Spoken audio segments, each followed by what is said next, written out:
Une déclaration sous la contrainte à la télévision nationale. Aux arrêts, le président malien Ibrahim Boubacar Keïta annonçait ce 18 août sa démission, la dissolution du gouvernement et celle de l'Assemblée nationale. Un coup de force militaire qui a mis fin à ces 7 années à la tête de l'État malien. Du côté de la CEDEAO, l'Union africaine et la communauté internationale, la condamnation est unanime.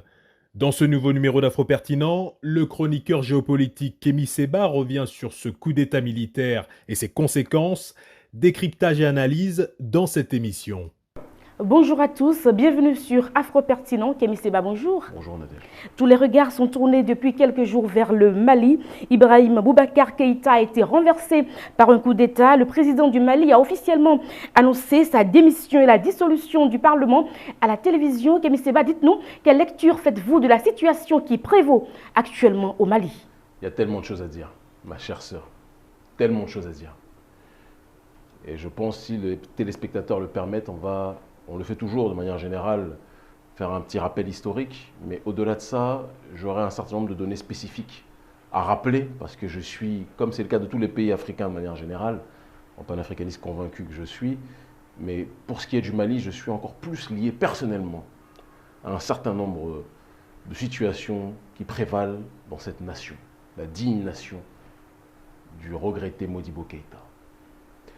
Le Mali, parce qu'on entend des cris d'orfraie un peu partout, de gens qui nous parlent « Oh, le pauvre Ibeka, coup d'État, le refus de la démocratie, etc. » Il est important quand même de rappeler ce qu'a été Ibeka à la tête du Mali. Un président qui était censé protéger le pays, mais qui, plutôt que d'être un parapluie qui protège la nation des intempéries, a été quelque part un gruyère, un fromage troué, d'accord, c'est la définition du gruyère, qui laissait toute attaque exogène passer à l'intérieur du Mali. On a été, avec Ibeka, dans une période où on a eu un président qui a été le plus grand agent. Non, le plus grand agent, c'est un peu comme la Ligue des Champions. Il y a toujours des clubs qui sont les plus forts, mais à la fin, il y en a toujours un qui est meilleur. À l'heure actuelle, dans la corruption, dans la soumission aux intérêts français, clairement, Alassane Dramane Ouattara est le premier. Après lui, si on doit faire un classement de cette Champions League, de la corruption et de la soumission à la France, Macky Sall est en haut du classement aussi. Quoique Sassou Nguesso, on peut toujours s'interroger. Mais clairement, en troisième, Ibeka a fait partie des champions. J'en oublie d'autres parce qu'ils sont tellement nombreux dans ce championnat qu'on ne pourrait pas tous les citer. On les citera peut-être au cours de l'émission. Ibeka a tout fait pour que l'armée française se sente plus à l'aise au Mali que l'armée malienne elle-même, que la population malienne elle-même. Il faut qu'on puisse le dire. L'armée malienne est l'une des armées les plus dignes que le continent africain puisse compter aujourd'hui. Elle fait face aux, comment dirais-je, aux œufs cassés que l'impérialisme occidental a effectués en détruisant la Libye. L'armée malienne résiste de manière digne.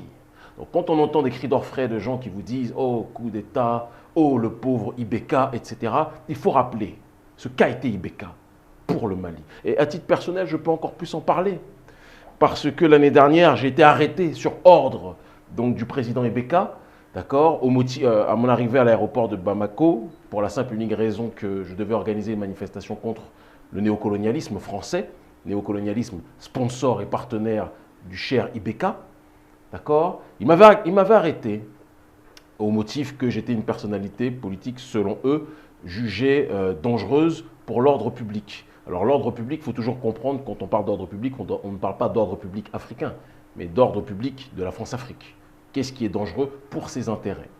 On m'avait relâché après un interrogatoire par des forces qui étaient aux ordres, bien évidemment, des autorités maliennes. Elles ne se sont pas cachées, d'accord, et in extenso des autorités françaises, au motif qu'il n'y avait pas suffisamment de matière pour me garder et qu'il y avait un certain nombre de gens qui m'attendaient dehors, devant l'aéroport, et qu'il était donc compliqué de me garder de cette façon. Première arrestation. La deuxième, cette année, j'ai été arrêté ici à l'aéroport de Cotonou. On m'a empêché de prendre l'avion au motif que les autorités maliennes avaient dit que si je venais, j'allais créer des troubles à l'ordre public parce que mes discours anticolonialistes troublés étaient dangereux pour la sécurité malienne, donc la sécurité france-africaine au Mali. Donc, il y a un proverbe qui dit « chacun son tour chez le coiffeur ». Comme vous le voyez, je suis rasé au laser. Je pense que ça va être prochainement le tour de notre cher ami Ibeka. Et peut-être, on l'espère aussi, de son fils Karim Keïta, qui est un symbole de la corruption. Il est rentré d'ailleurs, avant d'entrer en politique, il était très fin, il était très élégant. Et puis quand il est arrivé en politique, il a quadruplé de volume. Je pense que l'excès de nourriture, de bonne nourriture africaine, grâce à l'argent détourné des caisses de l'État, ça n'aide pas pour qu'on arrive à une situation d'équilibre. Ça, j'avais besoin, il était important que je puisse le préciser d'emblée. Maintenant, revenons au coup d'État. On a donc du côté du camp de Kati, ce que la communauté internationale a appelé une mutinerie, ce que moi j'appellerais de manière plus noble une insurrection. De militaires qui ont décidé qu'à un moment donné, il fallait dire stop par rapport à la dérive dans laquelle nous étions. Parce que ça grognait trop. Ça grognait trop et il faut qu'on puisse préciser encore une fois des choses. Certains ont dit qu'on ne fait pas des coups d'État au XXIe siècle. Dans des démocraties, on ne peut pas faire ça. On doit attendre des élections, etc., etc., etc. Très bien. Mais on va prendre la parabole du camion ou du bus. Quand vous rentrez dans le bus, vous payez un ticket. Il y a un conducteur qui est nommé pour conduire le bus. Le rôle du conducteur, ma chère Nadège, et je pense que tout le monde sera d'accord avec cette situation, c'est de nous conduire à destination. N'est-ce pas? Bien sûr. Mais si maintenant le conducteur, je prends on va dire un trajet au hasard de Bamako à Cotonou ou de Bamako à Dakar, si le conducteur sur le trajet fait 5, 6, 7 accidents, qui laisse rentrer des gens à l'intérieur du bus, qui dépouillent tous les passagers en échange d'argent, etc., etc. Et à un moment donné, tous les passagers vont dire au conducteur, on est rentré dans ce bus parce que tu avais comme contrat de nous emmener à destination. Mais si on fait 4, 5 accidents, que tu laisses des gens nous dépouiller, nous menacer à l'intérieur du bus, que tu fais des arrêts pour que des voleurs organisés viennent nous dépouiller, à un moment donné, tous les passagers vont se lever et même ceux qui ne savent pas conduire vont attraper le col du conducteur et lui dire « la sortie c'est ici ». Et c'est comme ça que ça se passe. Non pas que j'encourage cela, mais quand le conducteur est suicidaire et pousse le bus au suicide de manière générale, à la mort, la condition la plus extrême, c'est que certaines personnes doivent prendre leurs responsabilités pour arrêter le massacre. Je ne sais pas si vous avez déjà fait un accident en voiture ou en bus, ma chère sœur, je peux vous assurer que ceux qui en ont déjà fait, quand vous n'êtes pas le conducteur, que vous êtes passager, que vous voyez une personne qui fait un accident une fois, puis 2 fois, vous allez lui dire, bon, on arrête de conduire. On va te remplacer. C'est la moindre des choses. Eh bien, c'est ce qui s'est passé. Et donc, précisons que ces militaires ne sont pas des petits plaisantins. Ce sont des militaires d'élite, haut gradés, d'accord? Et donc, je vais en citer quelques-uns qui sont très symboliques. Assimi Goïta, qui est donc celui considéré comme le cerveau de cette équipe, de ce que la communauté internationale appelle la junte militaire, mais que moi j'appellerais des résistants qui ont décidé de ne plus laisser le bus partir systématiquement dans le ravin. D'accord? Assimi Goïta, qui est donc membre des forces spéciales, qui a eu beaucoup de travail ces dernières années par rapport à toutes les pénétrations, entre guillemets, exogènes sur le territoire malien, toutes les forces sécessionnistes de l'un d'un côté et toutes les milices qui pouvaient être engagées par des forces extérieures. C'est un homme à qui l'Afrique doit le respect. Attendons de voir ce qu'il va faire, mais sur son passif, on doit être objectif et un travail concret qui a été effectué. Il était accompagné de plusieurs militaires, notamment un certain donc Malik Diao, d'accord, et Sadio Camara. Ces 2 derniers, colonels, eux aussi des hauts gradés, ont fait un voyage récemment en Russie. Alors, on n'est pas en train de tirer des conclusions en disant est-ce que la Russie, est en train, à travers ses militaires, d'effectuer quelque part le remplacement des forces françaises par autre chose. On ne dit pas ça, d'autant plus que ce groupe militaire qui est aujourd'hui donc le Comité national pour le salut du peuple, a précisé qu'il maintenait, et ça c'est quelque chose qui nous a peut-être un peu plus inquiétés et un peu moins rassurés, qu'il maintenait les liens avec toutes les forces militaires en présence, d'accord, là où beaucoup auraient espéré que c'était le moment de dire aux forces coloniales de l'armée française, c'est le moment de partir, on va vous remplacer par d'autres. Pour l'instant, ils ne sont pas dans cette démarche-là. Certains vous diront qu'ils ont effectué cette déclaration pour apaiser les tensions, parce que la communauté internationale, on va le revoir tout à l'heure, est déchaînée, d'accord, vis-à-vis de ce coup d'État. Ils sont venus donc cueillir ce 18 août le président Ibeka, son Premier ministre, d'accord, et un certain nombre d'autres membres du staff du président de la République, de l'ancien président de la République. Et dans la soirée, Ibeka, qui n'était pas encore coiffé, a annoncé sous la contrainte sa démission. Et ça a été, il faut le préciser, c'est une action qui a été applaudie par une immense majorité de Maliens et d'Africains. Et d'Africains. Parce qu'on est à une période aujourd'hui où, sur le continent, et quand on parle de l'UA, généralement les gens pensent que l'UA c'est les initiales de l'Union africaine. Moi je dis que c'est l'union des autocrates, de personnes qui sont souvent auto-élus ou mal élus et qui prennent le contrôle de leur État, d'accord? Et c'est un club de dictateurs. C'est la Champions League de la dictature, l'Union africaine aujourd'hui. Et les populations sont fatiguées de ces malgouvernances endémiques, systématiques. On peut toujours se plaindre de l'oligarchie occidentale, et je le fais de manière continue. Mais on ne peut pas se plaindre de l'oligarchie occidentale sans être dans une démarche d'avoir une analyse critique aussi vis-à-vis de la face intérieure de cette oligarchie occidentale, que sont ces valets à la tête de nos États, dont Ibeka était l'un des plus beaux représentants. Et donc, ce qui s'est passé avec Ibeka, quelque part, disons les choses telles qu'elles sont, suscite de l'espérance, c'est beaucoup d'autres populations à l'intérieur d'autres nations du continent africain.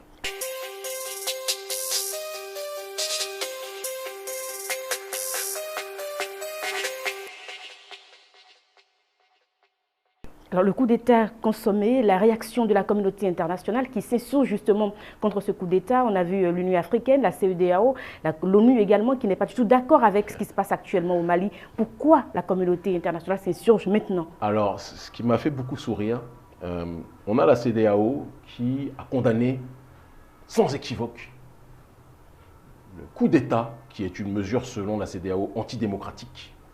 Alors, et une violation de la Constitution, etc., etc. J'ai beaucoup souri.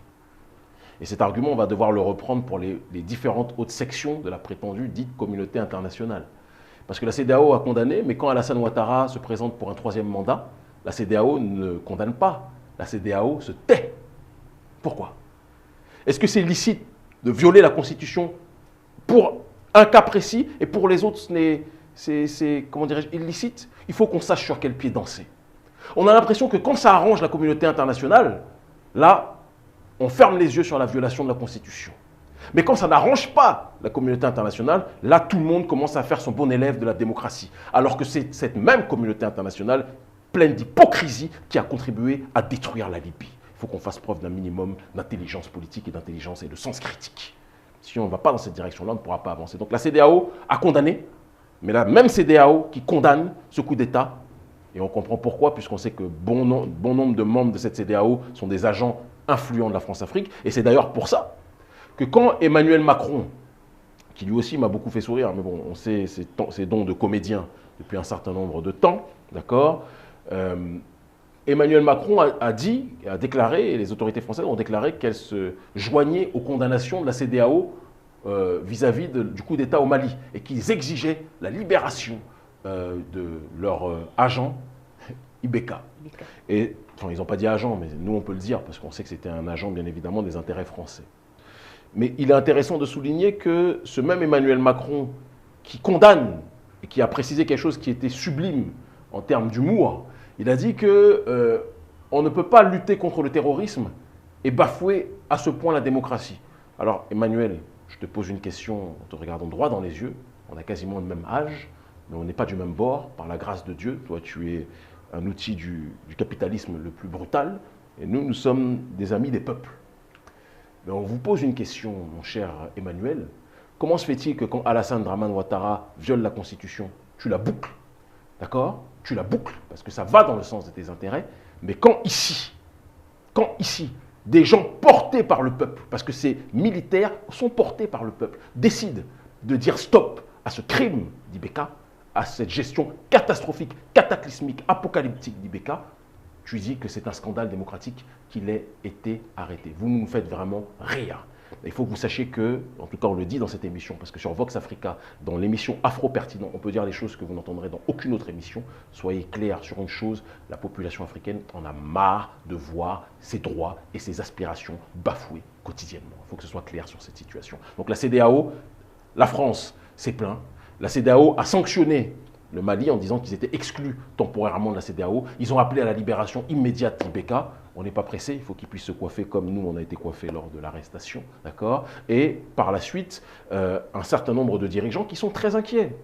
Parce qu'ils savent qu'à l'intérieur de la CEDEAO, ce qui s'est passé avec Ibeka peut se reproduire avec eux aussi. Donc ils sont dans le concours de l'excès de condamnation en disant qu'il ne faut jamais que ça se reproduise. C'est ce qu'ils veulent. Mais ce qui s'est passé partout dans le monde finira par se passer aussi ici en Afrique.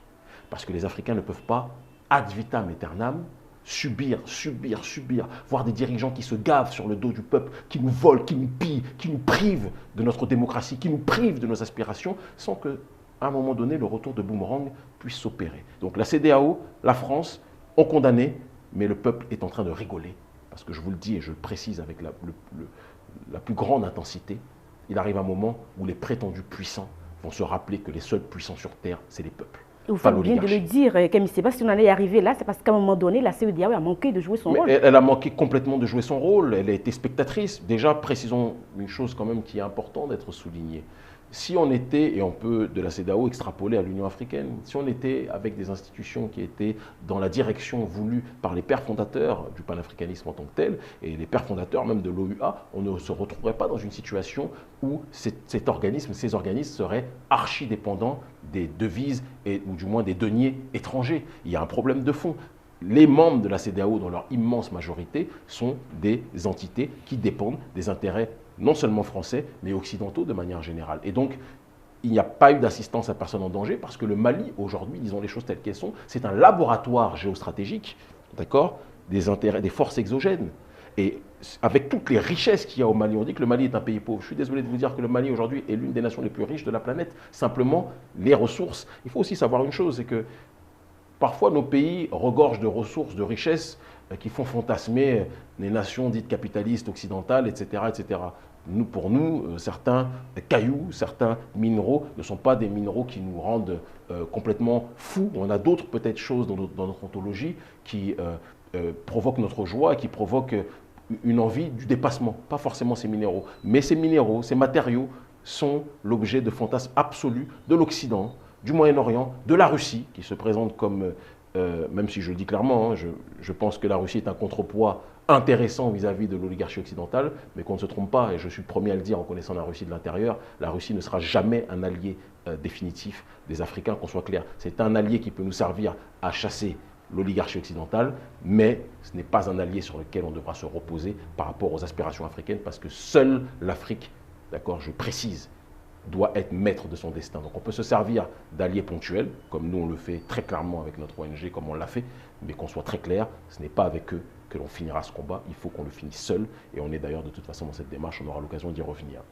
Donc je rebondis sur un point par rapport à la CEDEAO, parce que c'est important.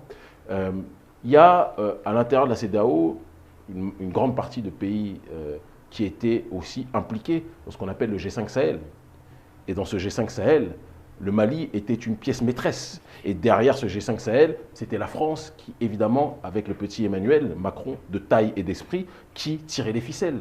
Et donc on se retrouve dans une situation où, lorsqu'on enlève la pièce maîtresse, ou l'une des pièces maîtresses de ce G5 Sahel, eh bien c'est tout, quelque part, l'architecture néocoloniale sur le terrain militaire qui s'en voit déstabilisée. Et donc c'est ce qui explique l'excès des condamnations vis-à-vis de ce coup d'État qui pourtant est une expression du peuple. Et donc quand Macron dit que c'est un viol de la démocratie par rapport à ça, alors que la démocratie demos kraten, c'est le pouvoir au peuple, mais quand le peuple a décidé qu'il fallait en finir avec Ibeka, Macron devrait se taire, s'asseoir et dire en effet le peuple s'est exprimé. Mais il n'a pas ce courage. Parce que bien évidemment, ça ne va pas dans le sens de ses intérêts. Camille Seba, que pensez-vous des différentes réactions de l'Union africaine, de l'ONU et du reste de la communauté internationale? Ma très chère sœur, ces réactions sont dans la continuité des réactions d'escrocs et de manipulateurs qu'on a étudiées tout à l'heure à travers la CEDEAO ou la France. Ce sont des réactions d'entités qui sont déconnectées des masses, des réactions d'entités qui n'ont pas les intérêts des masses africaines, très clairement. D'ailleurs, l'Union africaine, si vous demandez à l'ensemble de la population qui dirige l'Union africaine, que ce soit le Parlement ou l'Union africaine, 99,9% des membres ne sauront même pas qui dirige, parce que l'Union africaine n'intéresse pas le peuple et l'Union africaine ne s'intéresse pas au peuple. Quelque part, on va dire que c'est du vice-versa sur ce terrain-là. Or, les élites, normalement, doivent être capables d'être des représentations du peuple. Mais l'Union africaine, comme je l'ai dit tout à l'heure, ce n'est pas l'Union africaine, c'est l'Union des autocrates. D'accord? Si on veut que ça sonne en UA, c'est UAA, l'Union des autocrates africains. En tant que tel, on pourrait fonctionner comme ça. Et donc, parce que l'Union africaine est composée dans sa majorité, pas de tous, mais dans sa majorité de personnes mal élues, d'accord, auto-élues très souvent, et qui ne veulent pas que ce qui s'est passé au Mali revienne dans leur jardin, eh bien tout le monde a condamné de la manière la plus virulente ce coup d'État, parce que ce n'est pas une période où les dirigeants veulent avoir une petite tempête de ce style, parce que le signal qui est donné, c'est quoi? C'est quand le peuple se mobilise, comme disait le président, notre père, notre grand frère, notre oncle, Thomas Isidore Sankara, quand le peuple se lève, l'impérialisme tremble. Et bien on est dans cette situation où le schéma, l'équation qui peut être retenue, c'est quand le peuple se mobilise, comme le digne peuple malien l'a fait depuis des mois et des mois, on a participé très clairement à cela depuis un certain nombre d'années, d'accord? Eh bien on va se retrouver dans une situation où finalement le sommet risque de trembler, ce que l'on avait annoncé depuis déjà très longtemps. Et donc tout le monde a peur de cela, donc l'Union européenne, là aussi, quid de sa responsabilité dans ce qui s'est passé en Libye. Ils ont contribué à détruire la Libye et ce sont les premiers qui commencent maintenant à condamner quand le peuple reprend quelque part les rênes de la situation dans un pays qui a subi la déstabilisation de la Libye. Je pense que c'est insupportable. On est au XXIe siècle, c'est insupportable de voir ces gens venir nous dire ce qui est bon ou mauvais dans notre situation. Est-ce que nous, ici en Afrique, on commence à faire des communiqués pour dire oui, c'est inadmissible comment le gouvernement français traite les gilets jaunes, comment tel pays traite tel prolétariat, qui nous laisse tranquilles. Il y a un moment donné, on veut la souveraineté populaire en Afrique, qu'on laisse les peuples s'organiser et agir. L'Union européenne devrait la boucler. L'Union européenne devrait la boucler. C'est comme on a aussi entendu le gouvernement américain, alors là, vraiment, on a rigolé. Mike Pompeo, on l'appelle Mr. McDonald parce qu'on pense qu'il a abusé des cheeseburgers. Mais ça, c'est après le choix de chacun sur le terrain gastronomique. Mike Pompeo qui est dans une démarche de dire que, donc secrétaire d'État américain, est dans une démarche de dire que la démocratie ne s'impose pas par la violence et la force. Alors je ne vous cache pas que quand j'ai entendu ça, je me suis roulé par terre. Aller, retour, j'étais mort de rire. Parce qu'entendre l'État américain, le gouvernement américain, meurtrier de président en président, qui assassine aux quatre coins du monde les peuples, qui dépose les bombes, qui détruit des pays, qui détruit les civilisations juste pour le pétrole, en passant par Obama, parce qu'Obama n'est pas exempt de ces reproches-là, il a plus de swag que les autres, mais c'est la même couleur, c'est peau noire, masque blanc, comme disait Frantz Fanon. Ils détruisent partout où ils passent les nations pour leurs propres intérêts, et les entendre dire qu'on n'impose pas la démocratie par la force, j'ai rigolé. J'ai l'impression que même les guignols d'Abidjan sont devenus moins drôles que ce que la communauté internationale nous présente aujourd'hui. On est dans une subtilité qui est passée chez les guignols d'Abidjan, mais les guignols internationaux, eux, par contre, se prennent au sérieux alors qu'ils en manquent cruellement. Ça pose quand même un problème de fond. Et l'ONU, j'en parle même pas, parce que l'ONU, en réalité, c'est quelques États. Précisons quand même la position de la Chine et de la Russie, loin d'être des messies, qu'on soit très clair, mais qui ont une position prudente. C'est les seules nations puissantes, qui, économiquement parlant, j'entends, qui n'ont pas condamné le coup d'État. Bon. Je pense que certaines nations sont plus lucides que d'autres, mais tous ceux qui ont des intérêts beaucoup plus directs pour que la présence occidentale soit maintenue au Mali ne sont pas contents de cette situation, c'est évident. Donc là, on est dans une situation où les gens s'inquiètent. Rappelons que le Comité national de salut du peuple a précisé qu'il va avoir une organisation d'élections très rapidement. L'opposition a dit qu'elle était prête à collaborer, elle était très contente, on ne va pas se mentir, avec ce groupe de transition, d'accord ? Précisons aussi quelque chose de très important. L'imam Dicko, que tout le monde pensait être celui qui allait prendre la tête politique des choses, Imam Dicko, avec une dignité grande, avec une noblesse d'esprit, qui a contribué plus que la plupart des autres à mobiliser les gens dans la rue, a dit, il se retire de la vie politique. Il a fait son devoir de mobiliser les gens, mais il se retire de la vie politique. Je pense qu'on peut dire que c'est un homme avec un grand H. D'accord ? On était dans un questionnement, beaucoup étaient dans un questionnement, mais il faut avoir l'humilité de reconnaître la puissance et la sapience de l'individu. Donc on peut espérer que les membres de l'opposition, quels qu'ils soient, j'en connais beaucoup, hein, j'ai beaucoup de grands frères là-bas, quels qu'ils soient, prennent vraiment l'exemple sur l'imam Dicko en termes de sagesse. Je ne leur demande pas de démissionner, puisque eux sont des politiques pour le coup, mais qu'ils fassent preuve de grandeur et qu'ils soient à la hauteur de l'histoire à l'heure actuelle. Et je précise une chose, si vous le permettez, j'ai été interdit de rentrer au Mali. J'espère que la nouvelle coalition pourra m'autoriser à retourner au Mali retrouver le peuple malien, parce que c'est un des bastions du panafricanisme. On a énormément de militants là-bas et c'est important que le Mali puisse nous permettre de rentrer. Je adresse un message à mes camarades militaires maliens, d'accord, que je respecte profondément, je l'ai dit, d'accord, Assimi Goïta, colonel, si vous le permettez, laissez-nous rentrer au Mali, non pas pour semer le désordre, vous le savez très bien, d'accord, mais pour retrouver le peuple malien et que le Mali soit le symbole de la souveraineté africaine, souveraineté qu'elle se doit de réobtenir après avoir été pillée pendant trop longtemps. Merci à vous, Kemi Seba, d'avoir analysé les événements qui se déroulent actuellement donc, au Mali et d'avoir donné également une perspective pour les autres États. Merci à vous. Merci à vous. C'était donc Afro Pertinent. Portez-vous bien. Au revoir. Au revoir.